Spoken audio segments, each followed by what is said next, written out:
안녕하세요. 코카의 행복한 주식 투자입니다.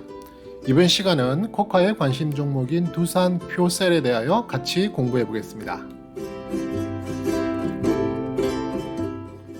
네, 요즘 언론을 통해 계속 들리는 화두 중에 하나가 바로 이 수소 에너지 관련입니다.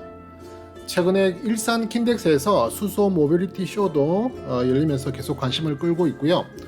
또 오는 11월에도 울산에서 국제 수소 에너지 전시회가 열린다고 합니다. 그래서 이 환경이라는 전 지구적 관심에서의 청정 에너지, 바로 이 수소 에너지죠. 이 수소 에너지는 현재 전기차의 급속한 발전에 이렇게 뒤따르는 모습이기는 해요. 하지만 향후 발전 가능성에 지속적인 관심이 끌리는 건 사실입니다. 그래서 오늘 이 두산 퓨어셀에 대해서 한번 같이 공부해 보시면서 앞으로 미래 성장성에 대해서 한번 확인해 보는 그런 시간을 가지도록 하겠습니다.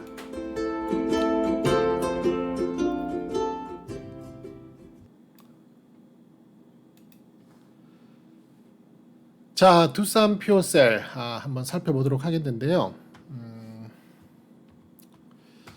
자, 우선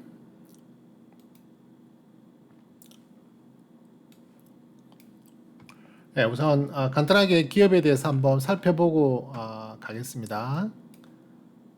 일단 화면은 좀 끄고요. 자, 지금 이 두산 퓨어셀은 시가총액이 오늘 기준으로 3조 3,400억 3조 3,400억 정도 되는 그런 기업인데요. 코스피에 상장되어 있고 코스피에 107위 정도 되는 그런 기업입니다. 근데 이제 배당이 없어요. 지금 배당이 없는 이유는 지금 이 기업이 상장한 연도수가 2019년 말경에 상장을 했거든요. 그러다 보니까 아직 뭐 이렇게 이렇다한 배당이 없는 상황이고, 그러다 보니까 외국인 보유 비중도 현재는 13.45%로 시가총액 대비 그렇게 높은 편은 아닙니다. 하지만 중요한 것은 그 외국인의 비중이 점점 늘어나고 있다는 사실인데 나중에 한번 확인을 해보도록 하겠습니다. 기업은 뭐 여러분들 많이 들어보셨을 거예요. 요즘 이제 수소 관련된 여러 기업들이 많이 지금 이렇게 오르내리고 있는데 그 중에 또 하나가 바로 이 두산 퓨어셀이죠. 이 두산 퓨어셀이라고 하는 회사는 저온 인산형 타입, 뭐 정확하게 기술적으로는 이제 이걸 PAFC라고 그러더라고요. 이 PAFC의 발전용 연료 전지를 국내에서 유일하게 생산하고 있다. 쉽게 말해서 그 수소 발전소에 필요한 연료 전지를 이제 국내에서 유일하게 생산하고 있다, 이런 그 기업인데요. 다른 발전원 대비해서 설치 기간이 짧고 또 작은 공간에도 설치가 가능하다고 합니다. 그래서 이 연료 전지의 주요 부품인 계질기라는 게 있는데 그 계질기를 현재 LNG에 많이 사용되고 있는 그 부품이 있는데요.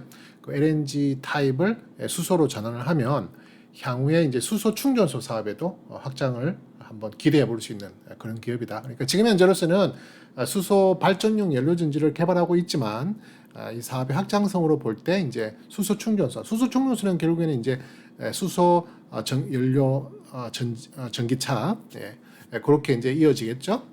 그런 게 있고, 그 다음에 다른 발전원에 대비해서 설치 기간이 짧다는 거, 그다음에 작은 공간에 설치가 가능하다는 그 부분 때문에 꼭 산업용 어떤 발전소의 연료 전지뿐만이 아니라 가정용의 소형 지금 발전기도 이렇게 개발 단계에 있고 지금 시판이 되고 있는 부분도 있다고 하니까요. 그런 쪽에 사업을 영위하고 있다, 이렇게 보시면 되겠습니다. 우선 이 회사는 지금 보시면은 대체적으로 전체적인 매출 비율이 연료 전지가 아직은 대부분입니다. 그죠? 연료 전지를 만드는 거죠. 2019년 기준으로 봤을 때 거의 94% 정도, 95% 정도가 발전용 연료 전지를 생산했고요. 우리나라 시장 점유율은 70%에 가까울 만큼 거의 독점하다시피 지금 연료 전지를 독점하고 있습니다. 그 다음에 올해가 아니고 작년 2020년에는 조금 줄어들었어요. 85.54%인데 그 이유가 이제 이렇게 발전 연료 전지를 계속 생산하다 보니까 이 발전 그 연료 전지의 장기 유지 보수 서비스가 필요하다. 그래서 이제 서비스 쪽의 매출도 지금 점점 늘어나고 있다 보니까 전체적으로 비중적으로는 연료전지가 조금 줄어드는 것 같지만 실질적으로 매출을 보면 매출이 점점 늘어나고 있기 때문에 파이가 커지는 상황에서의 변동이다 이렇게 볼 수 있겠습니다. 그래서 중요한 것은 연료전지를 만드는 기업이다. 네, 이렇게만 우선 이해하시면 될 것 같고요. 경쟁사들은 사실은 국내 경쟁사는 거의 없다시피 해요. 지금 상장사 중에서는 S퓨어셀이라고 하는 회사가 있는데 아주 소형 발전 연료전지를 만들고 있기 때문에 듀산 퓨어셀과는 조금 경쟁 관계에 있다기보다는 조금 다른 마켓이다 이렇게 보면 될 것 같고요. 그 다음에 비상장사 중에서는 한국 퓨어셀이라고 하는 그런 회사가 있고 그 다음에 지금 미국 회사인데 블룸에너지라는 미국 회사가 있어요. 그 블룸에너지가 SK하고 손을 잡아서 지금 블룸 SK 퓨어셀이라는 회사로 합작사 형태로 지금 한국에서 지금 사업을 영위하기 시작하는데요. 이 블룸 SK 퓨어셀이 앞으로 두산 퓨어셀과의 어떤 시장의 그 파일을 놓고 상당히 좀 치열하게 경쟁을 할 수 있는 회사가 될 수도 있겠다. 그래서 조금 우려가 되는 두산 퓨어셀 입장에서 그렇죠. 두산 퓨어셀 입장에 조금 우려가 되는 그런 부분도 있다. 왜냐하면 블룸 SK 퓨어셀이라고 하는 것은 물론 발전용 연료전지를 만드는 타입이 달라요. 지금 아까도 말씀드렸다시피 두산 퓨어셀은 PAFC라는 방식을 사용하는데 이 블룸 에너지, 미국의 블룸 에너지는 SOFC라는 고체 산화물 연료전지 방식 이렇게 나와 있는 방식이 있는데 이 방식이 발전 효율이 지금 두산 퓨어셀이 하고 있는 PAFC 방식보다는 발전 효율이 상당히 더 뛰어나다고 합니다. 그래서 자칫 이 이제 상황이 기본적으로 시장성이 이제 점점 PAFC에서 SOFC로 새로운 이런 그 연료전지죠. 새로운 연료전지 형태로 바뀌게 되면서 두산 퓨어셀에 문제가 될 수 있는 상황도 올 수가 있어요. 물론 그걸 대비하기 위해서 두산 퓨어셀도 SOFC라는 기술을 연구 개발해서 상용화를 시도하고 있고요. 그래서 계속해서 자기들이 현재 점유하고 있는 높은 시장 점유율을 계속 유지하기 위해서 최선을 다하고 있다. 네, 이런 부분이 있기 때문에 앞으로 이제 블룸 SK 퓨어셀과 두산 퓨어셀의 좀 심한 경쟁이 있을 수 있을 것 같고요. 지금 현재로서는 컨센서스 상에 시장 점유율, 그러니까 쉽게 말해서 발전 용량에 대한 내용을 보면 한 2025년 정도 되면 자칫 잘못하면 블룸 SK 퓨어셀이 두산 퓨어셀을 제치고 시장 점유율의 1위를 차지할 수도 있다. 뭐 이런 전망들도 있긴 해요. 그런 부분이 조금 두산 퓨어셀의 입장에서는 부담스러운 부분이 될 수도 있다. 이렇게 한번 요약을 해보겠습니다. 그 다음에 이제 컨센서스는 약 10군데 정도 정권사에서 지금 관리를 하고 있는데요. 지금 최근에 7월 30일 리포터가 마지막으로 지금 쭉 리포터가 나오고 있는데 9월 8일 날 리포터가 하나 나오긴 했어요. 9월 8일 리포터가 하나 나왔는데 여기 지금 적정 주가를 내지를 않아가지고 여기에는 위에 있는 적정 주가 라인에는 지금 포함이 안 돼 있는데 9월 8일 뭐 최근이죠. SK증권 나성두 애널리스트가 이제 발표한 리포트인데요. 제목은 연료전지 발전부터 수소 생산까지 뭐 이런 의미로 이런 제목으로 리포트를 했는데 아까도 말씀드렸다시피 발전용 PAFC 인산염 연료전지 전문 기업이고 PAFC는 현재 상용화가 가장 활발히 진행된 대표적인 모델이다. 그래서 상당히 많이 시장 점유율을 가지고 있다. 물론 이 수소 연료전지라고 하는 것이 수소 연료전지 발전소라고 하는 것이 아직까지 그렇게 많이 시장에 진출되어 있는 상황은 아닙니다. 전체적인 발전의 그 비중도 상당히 낮고요. 지금 이제 어떻게 보면 그런마 단계, 그러니까 초입 단계라고 보기 때문에 이 기술이 어디로 튈지, 어떤 방식으로 기술이 더 발전될지 이건 아무도 모르는 상태이기 때문에 아직은 약간 안개 속에 가려져 있는 그런 사업 영역이다. 그래서 어떤 시스템, 어떤 방식이 표준화가 될 것인지, 또 그 표준화된 부분에 어떤 기업들이 수혜를 받을 것인지, 또 어떤 기업들이 그 표준화에 가장 발빠르게 대처를 하고 따라갈 수 있을지, 이런 여러 가지 불확실성이 좀 많은 건 사실이에요. 그러다 보니까 현재 이 회사의 뭐 매출이라든지 영업이익을 보면 뭐 그렇게 대단한 수준의 영업이익과 매출을 만들어내지는 못하고 있지만 주가라고 하는 것, 주식이라고 하는 것은 결국에는 한 기업의 미래 성장성을 바라보고 투자하는 부분도 분명히 있거든요. 그래서 앞으로 이 회사의 성장성이 엄청나게 있을 거다는 것에 대한 어떤 기대치에 대해서 충분히 투자를 할 수 있는 거기 때문에 그 부분에 대해서 두산 퓨어셀이 매력이 있다 이렇게 볼 수 있겠습니다. 그 다음에 최근 점유율 증가 중인 SOFC 아까도 말씀드렸다시피 블룸 SK 퓨어셀이라고 하는 이게 블룸 에너지라는 미국 회사예요. 미국 회사가 이제 한국의 대기업 SK와 손을 잡고 지금 SOFC 연료전지를 점점 진출을 하고 있기 때문에 이제 그 부분에 대한 점유율이 점점점 증가하고 있죠. 그래서 SOFC와 비교했을 때 단순 발전 효율은 낮다. 그죠? 지금 대체적으로 알려진 게 SOFC가 이 두산 퓨어셀의 그 PAFC 방식보다는 약 한 60에서 70%더 효율이 높다고 그래요. 그렇기 때문에 상당히 고효율, 같은 어떤 그 설비로 또는 같은 그 재료를 통해서라도 훨씬 더 높은 효율을 만들어낸다는 것은 상당히 좋은 거죠. 상당히 발전율은 낮지만 발생하는 열을 포함한 복합 효율은 경쟁 우위에 있는 것으로 평가되고 있다. 그러니까 여전히 SFC도 해결해야 될 부분들이 조금 더 있는 거예요. 그러니까 이런 여러 가지 그 방법들, 연료전지를 개발하는 방법들에 있어서 아직까지는 여러 가지 방법들을 더 기대해 볼 수 있다. 기술의 그 개발, 또 기술의 성장에 대한 어떤 여러 가지 기대를 해볼 수 있는 그런 내용이라고도 볼 수 있겠죠. 네, 그래서 일단 그런 의미로 한번 리포트를 또 컨센서스 리포트를 한번 살펴봤고요. 그다음에 이 회사의 지분은 최대 주주는 두산중공업입니다. 네, 두산중공업하고 이제 그 특별 관계인들 다 합쳐가지고 두산중공업이 대주주인데 약 한 38.54% 정도, 38.45%, 38.45% 정도가 두산중공업과 5 지분이라고 보시면 되겠고요. 그 다음에 이제 10% 이상 최대 주주 중에서는 10% 이상 최대 주주는 지금 없고요. 그 다음에 5% 이상 최대 주주 중에서 주요 최대 주주는 여기 여기 보시면 네. 5% 이상 최대 주주 중에서는 지금 국민연금, 국민연금이 약 한 6.31% 정도 지분을 가지고 있습니다. 6.31%인데 지금 보시다시피 이 국민연금이 원래는 전혀 이 회사에 주식이 없었는데 올해 6월 달에 지금 신규로 지분을 6.31% 취득을 했습니다. 그리고 많이 알려져 있는 미국의 그 펀드사죠. 사모펀드 블랙락이 지금 약 한 8.23% 정도 지분을 보유하고 있는데 보시면 최근에 조금 그 지분을 점점 늘리고 있다. 쉽게 말해서 외인 지분이 조금씩 늘어나고 있다. 뭐 이렇게 볼 수도 있겠죠. 그래서 현재 대주주, 최대 주주 두산공업을 비롯해서 국민연금과 블랙락 펀드가 주요 지주다. 뭐 이렇게 주요 주주다. 이렇게 보시면 되겠습니다. 자, 그리고 우선 이 두산 퓨어셀이 포함되어 있는 테마를 한번 보면은요. 지금 테마는 제가 관리한 테마 노트를 한번 볼게요. 지금 이 두산 퓨어셀은 테마가 수소 전기차 인프라라고 하는 지금 제가 지난주에 중요하게 봐야 된다고 했던 그런 테마였죠. 조금 더 키워볼게요. 네.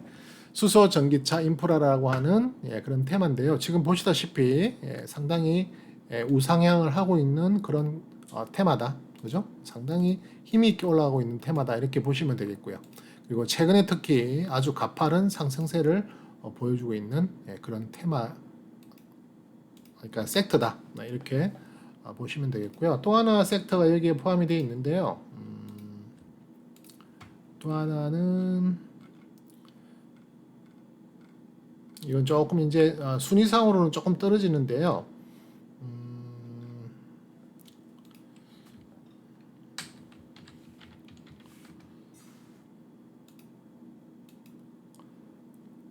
자, 수소 전기차 연료전지 전체적으로는 지난주에 61위, 현재 59위로 조금 상승하고 있는 분위기인데요. 계속해서 그 순위가 높아지고 있습니다. 그죠?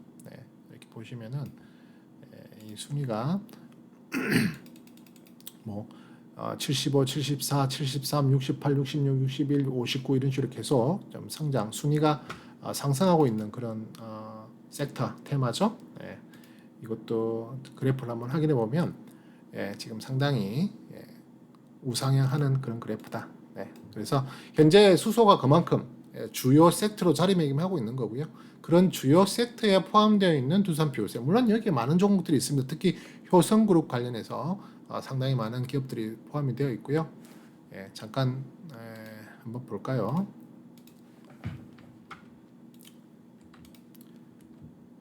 자, 한번 보면은 지금 특별히 수소전기 인프라 한번 보면은요. 수소전기 인프라에는 지금 현재 포함된 종목들이 이제 아까 말씀드렸던 효성그룹 관련된 회사들이죠. 효성첨단소재라든지 효성화학, 효성중공업, 그다음에 두산퓨어셀, 롯데케미칼 뭐 이런 식의 회사들이 여기에 포함이 되어 있고요. 그다음에 수소전기차 연료전지 쪽에는 지금 가장 핫한 종목은 성장률이 가장 큰 종목은 코롱인드라는 종목, 그다음에 현대제철, 또 주요한 종목 중에서는 상하프론테크, 두산퓨어셀 뭐 이런 회사들, 코롱 머티리얼 같은 회사들. 물론 코롱 머티리얼은 조금 성장률이 떨어져 있는 상태이기 때문에 뭐 주요 종목이라고 보기는 어렵지만 코롱인더 같은 경우가 수소전기차 연료전지 쪽에 포진되어 있는 그런 섹터 내에 포진되어 있는 종목이다 이렇게 보시면 되겠습니다. 그리고 이제 뉴스들을 잠깐 살펴보면은요, 최근에 많이 나온 뉴스가 이제 트라이젠이라고 하는 상품을 한국가스공사하고 이제 두산퓨어셀이 같이 이렇게 함께 참여해서 개발한 제품이 있어요. 근데 이 이제 트라이젠이라는 이 제품을 통해서 노리는 것은 뭐냐면 그 수소와 전기 이 두 가지가 이제 새로운 대체 에너지라고 우리가 볼 수 있는 청정 에너지죠. 이 수소와 전기를 복합해서 충전할 수 있는 그런 제품인데, 그래서 수소 전기 복합 충전소를 지금 이제 한국가스공사와 같이 해서 개발하고 있는 개발해서 지금 제품으로 만들었고요. 그 부분에 계속 더 발전시키려고 하는 프로젝트가 있는 거고, 그 다음에 또 선박용 연료 전지에 이제 진출을 한다는 뉴스가 있는데요. 두산퓨어셀이 단순히 그 발전소뿐만이 아니라 선박용 연료 전지 같은 경우를 전기 에너지로 쓰기는 좀 힘들거든요. 그죠? 지금 전기차만 해도 400km 이상 가면 새로 충전해야 되고 하는 이런 여러 가지 불편함이 있는 반면에 이 수소 연료 전지는 조금 더 이 에너지를 좀 길게 쓸 수 있고 더 파워 있는 에너지를 쓸 수 있는 또 그런 장점을 잘 살려서 선박용 연료 전지 쪽에 그런 사업을 다각화를 추진하고 있다. 뭐 이런 얘기도 있고요. 또 뉴스에 좀 좋았던 뉴스는 지금 이 회사는 상장된 지 얼마 안 된 회사죠, 그죠? 그리고 앞으로 어떤 새로운 신사업이잖아요. 앞으로 어떤 미래 산업에 대한 확실한 그 뭐 매출이라든지 이런 게 정확하게 잡혀 있다기보다는 성장성, 꿈을 바라보고 가고 있는 회사다 보니까 회사 자체의 신용 등급은 그렇게 높은 편이 아닙니다. BBB 등급인데요. 이런 등급에도 불구하고 이제 회사채 발행을 했죠. 그러니까 이제 투자금을 확보하기 위해서 더 많은 투자금을 확보하기 위해서 회사채를 이렇게 준비를 했는데 완전히 다 판매가 됐다 하는 그런 회사 입장으로서는 좋은 일이죠, 그죠? 그리고 판매가 됐을 뿐만이 아니라 그 회사채의 금리 또한 좀 더 낮게 그렇게 잘 판매가 됐다, 완판됐다 하는 뉴스가 나왔기 때문에 자금 조달도 뭐 잘 된 편이다 이렇게 볼 수 있겠죠. 자, 그래서 일단 두산퓨어셀에 대해서 이제 실적을 가지고 한번 이야기를 해보겠는데요. 제가 관리하는 노트 이용해서 한번 살펴보도록 하겠습니다. 조금 키워볼게요. 네.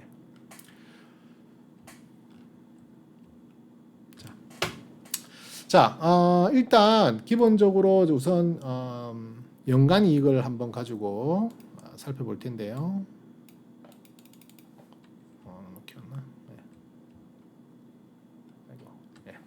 자, 연간 이익을 한번 볼 텐데요. 지금 2019년부터 상장이 되어 있고, 물론 그 이전의 데이터는 지금 현재는 없고 19년부터 상장이 됐고, 사실상 이 회사가 19년부터 시작을 했다 이렇게 봐도 과언이 아닙니다. 그래서 2020년 이렇게 두 해는 이제 완전히 발표된 데이터죠. 그래서 영업이익 같은 경우에는 2019년 195억을 시작으로 출발했고요. 그 다음에 EPS는 188원, 그 다음에 매출은 2,200억 정도부터 시작을 했습니다. 그리고 작년에는 영업이익 260억, EPS 187원, 그 그다음에 매출액은 4,600억 정도 수준으로 점점 늘어나고 있는 상황이고요. 올해 들어서 영업이익은 268억, 그다음에 EPS는 175원, 그다음에 매출액은 4,745억인데요. 지금 여기 지금 파란색 선으로 지금 이렇게 다 파란색 색깔로 다 이렇게 채워져 있잖아요. 이 말은 무슨 말이면 컨센서스가 지금 계속 낮아지고 있다. 지난 2월달 올해 2월달부터 2월달만 해도 영업이익을 한 340억 정도로 예상했는데 343, 325, 270, 268 어때요? 지금 점점 추이가 떨어지고 있죠. 영업이익에 대한 컨센서스가 점점 떨어지고 있다. 그리고 EPS도 마찬가지고요. 그 다음에 매출도 마찬가지입니다. 올해 들어서 기대를 좀 좋게 출발을 시작했지만 지금 점점 2021년이 지금 이제 중반기 후반기로 지금 접어들면서 계속 2021년에 대한 영업 실적에 대한 전망, 그 다음에 매출액에 대한 전망, EPS에 대한 전망이 점점 떨어지고 있다. 심지어는 작년 2020년을 대비해서 올해 성장성이 0%다. 뭐 거의 비슷하게 보이죠. 영업이익 뭐 거의 비슷하고요. EPS는 조금 떨어졌고 매출도 조금 늘어나는 정도. 그러다 보니까 당연히 0%가 됐고요. 그러다 보니까 전가평가액, 실질적인 전가평가액도 평가액도 마이너스를 보이고 있는 그런 상황이다. 그러면 결국 2021년의 실적은 2020년에 대비 뭐 별 차이가 없다는 거죠. 그죠? 여기 보시면 아시다시피 여기에 보시면 이 연두색 선이 이제 매출액이고요. 밑에 있는 브라운하고 블루 컬러가 이제 EPS와 영업이익인데요. 보시면 2020년과 2021년에는 거의 뭐 평행하게 가고 있다. 그러다 보니까 주가가 사실은 2020년에 고점을 찍고 현재 가격이 조금 더 떨어져 있는 상태예요. 뭐 당연한 거죠, 그죠? 실적이 그렇게 뭐 확연하게 성장을 못하고 있기 때문에 주가도 성장을 못했다. 다만 2019년에서 2020년 구간, 이 구간은 제법 높은 성장률을 보였죠. 약 38%, 2019년 대비 2020년의 성장이 38%를 보였기 때문에 그때가 이제 어느 정도 주가가 반영이 된 거고요. 그 주가에 반영된 부분이 지금은 조금 조정을 받고 있는, 쉽게 말해서 주가는 올해 들어 재미가 없다. 이렇게 볼 수 있을 수 있죠. 그런 상황이고, 다만 이제 우리가 눈여겨볼 것은 이제 2021년은 뭐 거의 다 이제 4분기로 곧 접어들기 때문에 거의 다 갔다고 보게 되고 2022년의 실적이 무엇보다도 중요해지는 상황이죠. 그래서 2022년의 실적 컨센서스를 보면은 영업이익은 676, 제법 많이 성장을 하죠. 그다음에 EPS도 610원, 그죠? 175원 대비 제법 많이 성장하고 매출도 4,700에서 8,400 큰 폭의 성장을 보이고 있다. 자, 그리고 실질적인 데이터도 실질적인 성장액도 영업이익 같은 경우 408억이 증가하고 전년비 대비 EPS도 435원이 증가하고, 그죠? 매출액도 3,676억이 증가한다. 그래서 4,176억의 성장성을 기대해 볼 수 있겠다. 이건 2023년도 이어져요. 영업이익이 1,290, EPS 매출액 1조 2천. 지금 이제 2023년부터는 매출도 1조를 돌파하는 그 정도의 성장성을 보일 것으로 예상을 하고, 그러다 보니까 2022년이 성장이 컸는데도 불구하고 2023년에도 83%의 성장성, 그 다음에 실질적인 증가액의 폭도 약 37% 성장, 그죠? 이 두 개가 다 성장이 된다는 것은 상당히 성장성을 확보해 볼 수 있다, 기대해 볼 수 있다, 이렇게 볼 수 있거든요. 그래서 그 부분이 상당히 좋아 보이는 거고요. 올해는 지금 ROE가 2.75밖에 안 됩니다. ROE가 제가 여러분들께 설명드릴 때는 ROE가 얼마 이상이 돼야 된다고 그랬죠? 기본적으로 ROE는 최소한 10보다는 더 커야 된다. 10보다는 더 커야 기업이 어느 정도의 수익을 잘 만들어내고 있다, 이렇게 볼 수 있는데 지금 현재 올해만 하더라도 2.75가 되기 때문에 사실 돈을 잘 벌지 못하고 있는 상황이다. 2021년 올해를 말합니다. 하지만 2022년은 9.07, 2023년은 15.28, 그죠?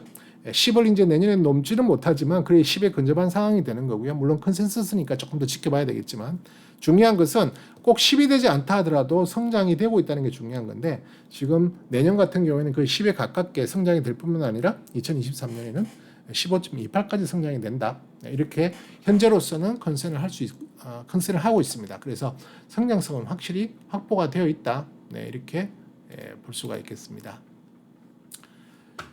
지금 이 회사의 재무적인 상태를 잠깐 보면은요, 재무제표를 한번 잠깐 보면 특별히 이제 그 중에서 제가 중요하게 보는 것이 바로 이제 현금 흐름표인데요. 캐시플로우 차트라고 볼 수 있죠. 캐시플로우를 보시면 제가 가끔 이제 제 영상을 보신 분들은 제가 설명을 여러 번 드린 적이 있는데 오늘 간단하게 드리면 영업 활동으로 인한 현금 흐름, 투자 활동, 재무 활동 이렇게 이제 총 세 가지 분류로 현금 흐름을 점검하게 되는데요. 영업 활동이라는 말 그대로 영업을 해서 회사가 수익을 내면 이 영업 활동으로 플러스 현금이 들어오겠죠, 그죠? 네, 이게 플러스가 돼야 되는 것이 좋다. 그다음에 투자 활동이라고 하는 것은 이 회사가 어느 정도 잉여 현금을 이용해서 다른 어떤 부분에 대해서 투자를 한다든지, 그죠? 회사에 투자를 한다든지 아니면 다른 또 회사에 투자를 한다든지 하는 투자로 현금이 나갈 수 있기 때문에 이건 마이너스가 되는 것이 좋고, 재무 활동이라고 하는 것은 우리가 회사가 돈이 필요해서 자금을 어디에서 빌려왔다. 이 빌려온 것을 점점 나간다는 것은 부채가 늘어난다는 것이죠. 그죠? 부채를 늘어나가는 것을 줄이고 오히려 재무 활동으로 인한 현금 흐름을 오히려 반대로 내보내게 된다는 것은 뭐 현금 예를 들어서 대출을 했던 것을 갚아 나간다든지 또는 어떤 회사채 같은 것에 만기가 돼서 돌려준다든지 하는 그런 부분에 대해서 마이너스가 되는 것이 좋다. 그래서 현금 영업 활동으로 인한 현금은 플러스가 되는 게 좋고 투자는 마이너스, 재무 활동 마이너스인데 보시다시피 지금 작년을 보면 영업 현금 흐름이 마이너스 760억이었어요. 그러니까 줄어들었죠, 그죠? 그 다음에 투자 활동 마이너스 이건 뭐 괜찮다고 보고요. 재무 활동 작년에 돈을 많이 끌어 썼습니다. 쉽게 말해서. 그래서 이 두 가지가 다 좋지 않은 상황이에요. 그죠? 좋지 않은 상황이라서 재무 건전성의 입장에서는 조금 위험한 부분이 있다. 네, 하지만 아까도 설명했다시피 이 회사는 지금 신생기업이라고 볼 수 있거든요. 물론 두산중공업이 출자를 해서 투자를 하고 지분을 대부분 가지고 있는 회사이기도 하지만 아직까지도 어떤 회사가 정상적인 영업 활동으로 인한 수익을 만들어내지 못하는 부분 때문에 이게 영업 활동 현금 흐름은 지금 별로 좋지 않게 나오고 있는 상황이고요. 또 재무 활동도 지금 이제 새로운 신생 기업이다 보니까 아무래도 투자금이라든지 여러 가지 재무적인 비용이 많이 들 수 있을 거예요. 그런 부분에 대해서 지금 좀 마이너스가 돼야 될 부분이 플러스가 됐다. 한데 지금 올해 이제 2분기까지를 봐서는 지금 재무 활동에 대해서는 지금 마이너스로 돌렸으니까 이 부분은 좋아진 거죠. 그리고 투자 활동도 마이너스니까 좋아진 거고 아직까지 영업 활동으로 인한 이익이 조금 부족한 부분이 있는데 올해 많이 개선이 됐다. 네. 개선된 건 아까 여러분들 확인하셨죠, 그죠? 네. 기본적으로 어느 정도 재무가 처음에 1분기, 2분기가 상당히 안 좋았어요. 지금 1분기, 2분기가 상당히 안 좋았는데 3분기, 4분기가 또 많이 좋아질 것으로 예상하기 때문에 최소한 작년 이상의 수준으로 만들어낼 것이다. 네, 이렇게 보여집니다. 그다음에 가치평가적인 측면을 보면요, 가치평가라고 하는 것은 이제 주로 저는 PER을 이제 이용해서 이 가치평가를 기준으로 삼는데요. 간단하게 설명드리면 1보다 높으면 대체적으로 고평가, 지금 주가가 회사의 실적에 비해서 PER에 비해서 고평가라고 보시면 되고 1보다 낮으면 저평가다. 그러니까 1이 이제 적정 수준이라고 볼 수 있겠죠. 특히 이제 0.5보다 낮으면 낮을수록 이 회사의 주가는 기업의 실적에 대비해서 또 기업의 여러 가지 앞으로 성장성에 대비해서 많이 저평가되어 있기 때문에 상승의 여력이 더 클 수 있다 이렇게 볼 수 있거든요. 자, 올해 보시면은 지금 291%입니다. 291이기 때문에 상당히 높은 뭐 엄청난 고평가라고 봐도 과언이 아니겠죠. 그만큼 아직 이 회사에 대해서 충분한 데이터가 많이 있지도 않은 상태이고 지금 PER이 상당히 높게 책정된 것 그것은 지금 실적이 터무니없이 많이 낮은 편입니다. 회사의 지금 시가총액에 비해서 시가총액은 지금 거의 3조 이상인데 1년에 벌어들이는 게 268억이다. 여기에 펄을 10배를 가치를 준다 하더라도 사실 시가총액이 2,680억 거의 3천억 정도 수준이 있는데 거기에 비해서 10배는 더 고평가되어 있다고 볼 수 있거든요. 수치적으로 그러니까 291이 나오는 겁니다. 하지만 이건 이제 올해 이야기고 우리가 지금 바라볼 것은 내년 2022년이니까 내년 2022년은 0.5, 2023년은 0.53 정도 지금 계산이 되어 나오는데요. 그 말은 1보다 낮죠, 그죠? 1보다 낮고 0.5에 근접해 있고 0.5보다 낮으면 많이 저평가되어 있다고 볼 수 있잖아요. 그러니까 내년은 지금 이런 추세로 나간다면 지금의 주가는 상당히 낮은 편이다. 그래서 앞으로 성장성, 그러니까 주가에 상승할 수 있는 여력이 충분히 있다. 이렇게 볼 수 있는 지표입니다. 그래서 이 가치평가 기준을 제가 이렇게 설명드렸고요. 자, 그래서 이러한 실적을 바탕으로 해서 지금 이제 제가 적정 주가를 한번 구해보면 2021년 올해의 적정 주가는 적정 주가는 4792원이 됩니다. 4792원. 오늘 두산 표셀의 종가가 51,100원이잖아요. 그죠? 적정 주가보다 더 높은 상태네. 그죠? 그다음에 고점 밴드는 49,278원, 저점 밴드는 17,817원입니다. 자, 요거를 차트로 좀 설명드리는 게 더 좋아요. 차트로 설명을 드려보면은 여기에 있는 여러 가지 제가 선을 그어 두었는데요.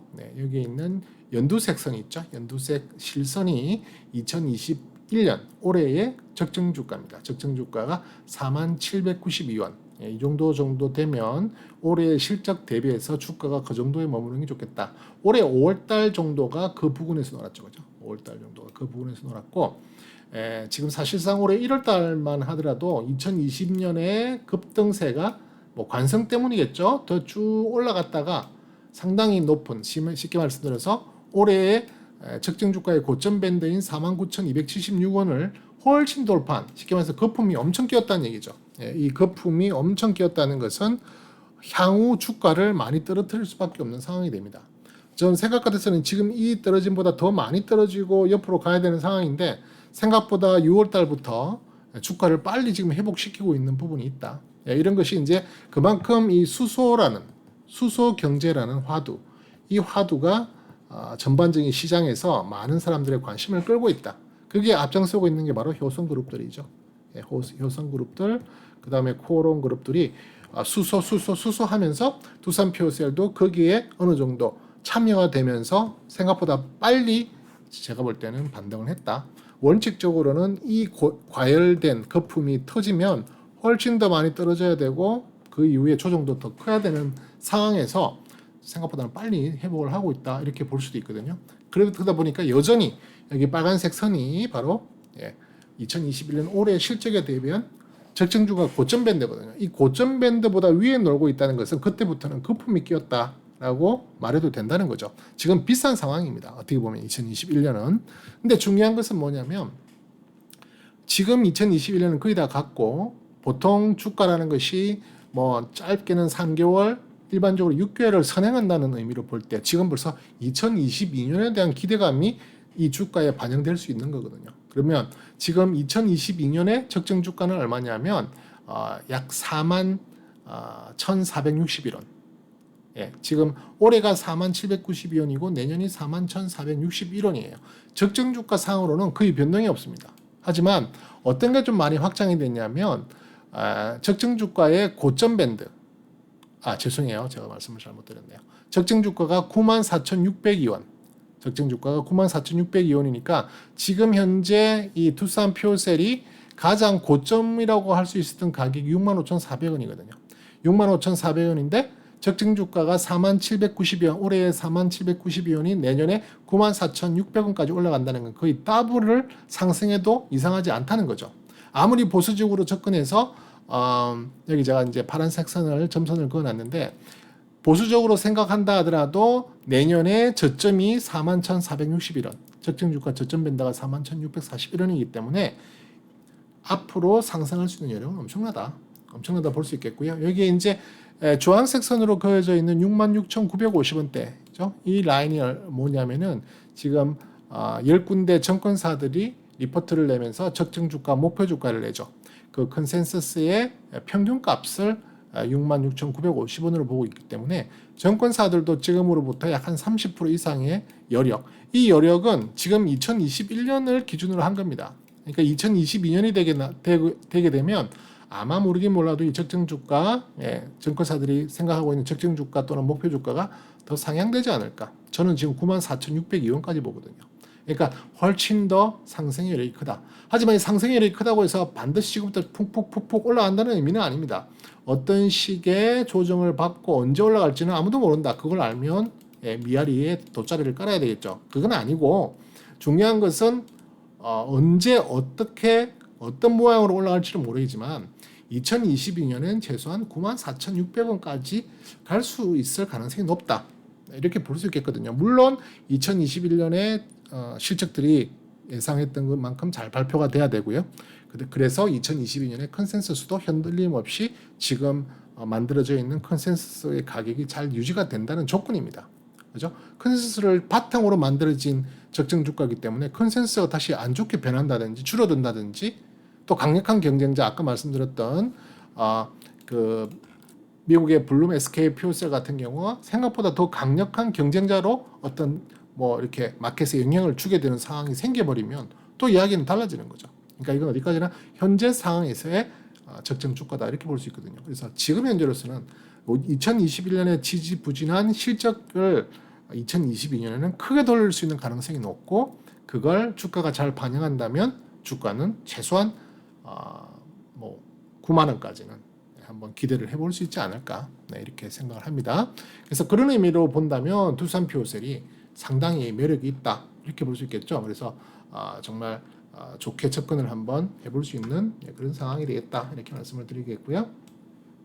그 다음에 이제 조금 특이하게 특별하게 알아볼 만한 게 뭐가 있냐면은 이제 영업이익률을 한번 보시면 자 영업이익률은 과연 이제 그렇게 니네들이 팔아서 뭐 얼마를 남기냐 이 말이죠. 네, 그래서 지금 대체적으로 보면 2019년에는 8.81%, 2020년 작년에는 5%, 올해도 거의 비슷한 수준의 5% 정도의 영업이익률을 볼 것 같고요. 내년에는 8%, 내후년에는 10%. 예, 보통 이런 제조업 같은 경우에는 10%의 영업이익률을 낸다는 것은 그렇게 박한 영업이익률은 아니다. 예, 아주 후한 영업이익률도 이렇게 볼 수 있어요. 아주 제조업 기반 전통적인 제조업들은 뭐 1%, 2%대의 영업이익률도 수두룩하거든요. 예, 거기에 비해서는 조금 고부가 가치를 하는 그런 제조업이다. 뭐 이렇게 볼 수도 있겠습니다. 그래서 지금 현재 일단 중요한 것은 5.65, 8.03, 10.06처럼 분명히 영업이익률이 높아지고 있다. 그만큼 하나를 팔아도 마진이 그만큼 더 많이 늘어날 수 있다는 이야기가 될 수 있겠죠. 그래서 그 부분도 긍정적인 부분이고요. 부채 비율은 지금 보시다시피 작년 처음 시작할 때는 197% 정도였는데요. 작년에는 54, 60, 72, 85 전부 다 100% 밑에 부채 비율을 보이고 있습니다. 보통 이 100%를 기준으로 하는데요. 선진국 미국 같은 경우에는 최소한 150에서 200%까지도 뭐 상관없다. 정상적인 범주로 두고요. 우리나라에서는 주로 100%까지를 또는 뭐 많게는 뭐 120%, 125%까지는 정상 범주다 이렇게 하는 거고 물론 당연히 100%보다 더 아래면 좋죠. 50% 근접되면 더 좋고요. 그래서 부채 비율이라는 건 당연히 그렇게 많지 않으면 좋지만 또 경우에 따라서는 부채 비율이 너무 낮다는 것도 그만큼 투자 자본을 잘 활용하지 못한다라는 또 그런 레버리지를 충분히 일으키지 못하고 있다라는 돈을 많이 빌어와서 그 돈을 투자를 해서 그만큼 더 돈을 많이 벌어버리면 되는 거잖아요. 그죠? 그래서 부채 비율이 무조건 낮다고 좋은 것만은 아니다. 적정하게 부채 비율을 유지하는 것도 중요한데 그렇다고 해서 현재 또 너무 부채 비율이 높은 뭐 300%, 400%, 500% 되는 기업들도 많거든요. 그런 기업들에 비하면 아주 안정적인 부채 비율을 가지고 있다 이렇게 볼 수 있겠고요. 그다음 유보율은 사실상 회사가 벌어들이고 남은 잉여 현금이라고 볼 수 있는데 지금 사실은 아직까지 이 통계를 정확하게 믿을 수는 없다라고 볼 수도 있어요. 왜냐하면은 아직까지 신생 기업이다 보니까 이 유보율이 정말 영업이익에 의한 유보인지 또 뭐 어떤 다른 자본에 대한 그 뭐 처분에 대한 이익에 대한 유보인지 왜냐하면 아까 영업이익 자체는 그렇게 높은 편이 아니거든요, 그죠? 영업이익은 높은 편이 아니기 때문에 이런 큰 유보율을 만들어내고 있다는 것이 조금 의아한 상황이긴 한데요. 일단 이것도 유보율이 높은 편이고 그 다음에 늘어나고 있다는 거 물론 아직 2021년에 대한 유보율은 나오지는 않고 있지만 현재 발표된 것만으로도 유보율은 나쁜 상태가 아니다. 그래서 아까 현금 흐름표상의 영업활동, 투자활동, 재무활동에 의한 그런 재무제표상의 현금 흐름표에서 그렇게 좋지는 않았지만 좋은 성적표는 아니었지만 유보율이라든지 또는 부채 비율이 나쁘지 않기 때문에 그 부분은 어느 정도 상쇄를 시킬 수 있겠다. 네, 이렇게 볼 수도 있겠습니다. 다만 아직까지 기업 실적이 좋지 않다 보니까 여기 보시면은 PER, PBR 밴드라는 게 있는데요. PBR 밴드는 이제 역사적으로 이 회사가 가지고 있던 밴드 상의 현재 주가의 위치를 간단하게 한번 살펴볼 수 있는 내용이긴 한데요. 아직까지 이 회사는 신생 기업이다 보니까 이 데이터가 충분히 많지는 않다고 볼 수 있겠습니다. 그래서 지금 현재 보시면은 여기에 조금 작은데요. 보시면은 지금 주가가 이 밴드 상의 상단에 위치하고 있거든요. 그죠? 상단에 위치하고 있다는 것은 고평가를 나타낸다는 의미입니다. PBR도 마찬가지죠. 현재 그 두산 퓨어셀의 PBR은 PBR이 얼마냐면은 8.22거든요. 상당히 높은 편입니다. 그죠? 보통 PBR이 이제 1을 중심으로 청산 가치를 놓고 주가 청산 가치를 놓고 봤을 때 1이 되면은 청산 가치와 주가가 같다 뭐 이렇게 시가총액이 같다 이렇게 볼 수 있는 건데 지금 이게 8.2니까 사실상 상당히 높은 PBR을 보이고 있습니다만은 그러니까 그래프상에서도 보면 역사적으로 이렇게 높은 밴드상에 위치를 하고 있죠. 계속 높은 밴드상에 위치를 하고 있는데 이게 이제 아마 기업 활동이 점점 기반이 잡히고 오래되면 될수록 PBR도 조금씩 낮아질 수 있는 그런 확률. 그러니까 자산이 점점 더 늘어나게 됨에 따라서 PBR도 조금씩 줄어들 수 있는 상황이 될 텐데 현재로서는 PBR, PER 둘 다 높은 상황이 있다. 아까 우리 가치평가할 때도 봤죠. 올해 가치평가는 200 몇십 %라니까요. 그러니까 지금은 상당히 고평가되어 있다고 볼 수 있는데 이 고평가는 어떻게 보면 일시적인 상황이고 내년과 내후년이 될수록 빨리 정상적인 범주로 떨어지고 적정 수준으로 떨어질 수 있다. 그만큼 빠른 성장성을 보일 것이다. 이렇게 예상할 수 있기 때문에 그냥 참고로 한번 봤습니다. 조금 현재로서는 높다. 2021년은 그렇게 기대할 수 있는 상황은 못 된다. 그렇게 말씀을 드립니다. 자, 그리고 마지막으로 제 노트를 가지고 잠깐 하나만 더 살펴볼 게 있는데 그게 뭐냐면요. 현재 이제 제가 이용하는 스토캐스틱 에너지 차트를 통해서 상승과 하락을 이렇게 구분하면서 상승 에너지가 강하냐, 하락 에너지가 강하냐 이걸 통해서 이제 앞으로 주가의 방향성을 좀 읽어보는데요. 현재로서는 상승 에너지가 조금 더 강해요, 하락보다는. 그죠? 이걸 한 세트로 보고 이걸 한 세트로 본다면 상승 에너지가 하락 에너지보다는 조금 더 강한 편이고요. 현재는 조금 떨어지는 것 같지만 0.16이 하락 에너지였고 상승 에너지 0.13인데 지금 이제 진행형이거든요. 3일 현재 오르고 있는 상황에서 저점 대비 3일에 올라가고 있는 상황이기 때문에 이제는 이게 완전하게 레이쇼가 끝난 게 계산이 된 게 아닙니다. 그래서 조금 더 낮아 보이지만 지금 이런 추세라면은 상승 에너지가 여전히 좋다. 그 말은 계속해서 상승의 기운이 더 강하다 이렇게 볼 수 있습니다. 그러니까 차트를 잠깐 기술적으로만 살펴본다면 자, 일간 차트 한번 보여드릴게요. 지금 본다면 지금 이제 파동상으로 이렇게 떨어지는 에너지보다 상승하는 에너지가 더 강하다는 거예요. 지금 떨어지는 에너지보다 지금 다시 약간 상승의 방향을 만들고 있는데요. 이 상승의 에너지 값이 지금 현재로서는 좀 약하지만 아직 시작 단계에 있기 때문에 며칠 지나면 만약에 상승에서 이어진다면 아마 더 강한 상승 에너지가 될 가능성이 높다. 이렇게 보여집니다. 그래서 지금 기술적으로 잠깐 말씀드리자면 두산표셀은 51,200원이 상당히 중요한 저항선이었고 그 저항선을 51,200원의 저항선을 8월 말에 한번 뚫었다가 지금 다시 조정을 받는 국면이고 다시 51,200원을 지키지 못하고 밀렸다가 지금 다시 재돌파하는 모습입니다. 그래서 이 51,200원을 다시 돌파하고 안착한다면 계속해서 좋은 방향으로 갈 수 있다. 거기에 기본적인 베이스는 바로 이런 매물대를 다 소화를 하고 가격이 올라가 있는 상황이고요. 그 다음에 후행 스팬도 이 캔들대를 다 돌파하고 올라가 있는 상황이기 때문에 앞으로 두산표셀은 상방의 에너지가 나올 가능성이 훨씬 높다. 그렇게 볼 수 있겠고요. 지금 레벨단 상단이 53,200원이거든요. 이 53,200원을 지금 추세로 하면 잘 돌파하면 레벨업을 시도하지 않을까 그렇게 생각이 됩니다. 그래서 정말 긍정적인 방향으로 두산표셀 한번 접근하셔도 좋겠고요. 보시다시피 그동안 2021년에 실적이 안 좋은 영향으로 그동안 심하게 올랐던 부분에 대한 제자리 찾기가 이루어졌고요. 그러다 보니까 레벨 다운에 의해서 레벨 스테이 구간이 만들어져 있죠. 이게 다시 뚫고 올라갈 수 있는 그런 여지가 있기 때문에 지금은 접근하기 좋은 위치다. 그리고 밑에 지금 241선이 잘 지지를 하고 있는 상황이기 때문에 그리고 또 하나 이렇게 그동안 쭉